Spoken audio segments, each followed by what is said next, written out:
నిన్న శాసనసభలో BRS party శాసనసభ్యులు జగదీష్ రెడ్డి గారిని సస్పెండ్ చేసిన విషయం మనందరికీ తెలుసు.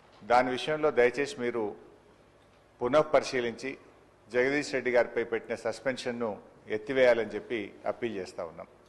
జగదీష్ రెడ్డి గారు ఎక్కడ కూడా మీ పట్ల అమర్యాదగా కానీ ఏకవచనాన్ని కానీ సంబోధించలేదు. మీరంటే మా అందరికీ కూడా ఎంతో గౌరవం.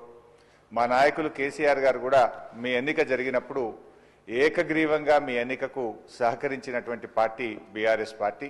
మా నాయకులు కేసీఆర్ గారు కూడా ఎప్పుడు కూడా మాకు చెప్తూ ఉంటారు, సభా సంప్రదాయాలు పాటించాలని, మీ పట్ల గౌరవంగా ఉండాలని కూడా చెప్తూ ఉంటారు. సో మాకు ఎక్కడ కూడా బీఆర్ఎస్ పార్టీకి కానీ మా సభ్యులు జగదీష్ రెడ్డి గారికి కానీ మీ పట్ల మంచి గౌరవం ఉంది తప్ప మేము ఎక్కడ దురుద్దేశంగా కానీ ఏకవచనాన్ని మీ పట్ల ప్రయోగించలేదు. అందువల్ల మాకు కూడా, ఎందుకంటే నిన్న జగదీష్ రెడ్డి గారికి మీరు మైక్ ఇచ్చుంటే వారు చెప్పుకునే అవకాశం ఉండేది.